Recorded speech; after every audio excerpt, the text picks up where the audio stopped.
2025 ची दिवाळी म्हणजे राजकीय दिवाळी, त्याचबरोबर शेतकऱ्यांसाठी ही दिवाळी ओला दुष्काळाची दिवाळी, तर मध्यमवर्गीयांसाठी आर्थिक उलाढालीची दिवाळी ठरत आहे।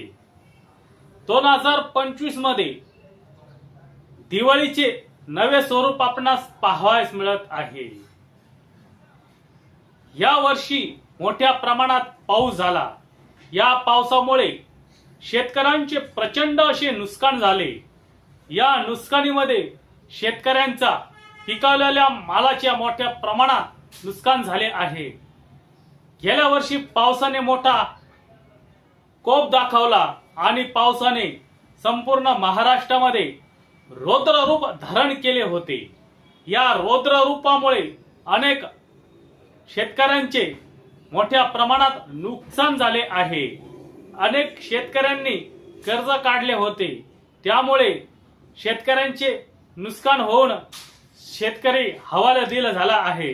त्यातच शासनाने कर्जमाफी दिली नाही, त्यामुळे देखील शेतकरी त्रस्त आहे। या शेतकऱ्यांचे मोठ्या प्रमाणात नुकसान झाल्यामुळे शेतकऱ्यांसाठी ही ओली दिवाळी आपणास पाहावयास मिळत आहे। ओला दुष्काळ आपणास पाहावयास मिळत आहे। इडापिडा जावो आणि बळीचं राज्य येवो, अशी एक म्हण आहे। आपली बहीण भावाला ओवाळत असताना हा सुविचार नेहमी म्हणत असायची, इडापिडा जावो आणि बळीचं राज्य येवो। म्हणजे काय तर बळीराज्य असा एक श्रेष्ठ राजा होता। त्या राज्यामध्ये शेतकऱ्यांसह संपूर्ण जनता ही सुखी होती। म्हणून तर प्रत्येक बहीण म्हणायची, इडापिडा जावो आणि बळीचं राज्य येवो। हजारो वर्ष झाले तरी देखील बळीराज्याचं आजही स्मरण केलं जातं। अशा पद्धतीचं राज्य बळीराज्याचं होतं। म्हणून शेतकऱ्यांसाठी यंदाची दिवाळी ही ओली दुष्काळाची दिवाळी दिसत आहे।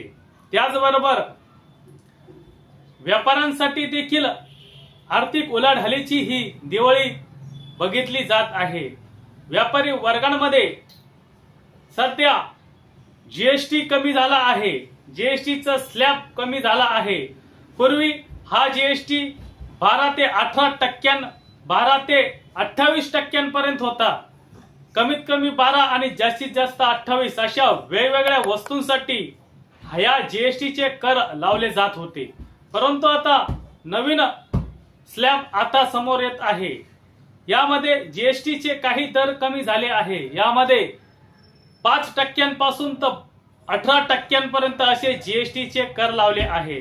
निश्चितच कर कमी झाल्यामुळे मोठ्या प्रमाणात सामान्य माणूस, सामान्य नागरिक खरेदी करत आहे आणि व्यापाऱ्यांसाठी ही आर्थिक उलाढालीची दिवाळी आपणास पाहावयास मिळत आहे।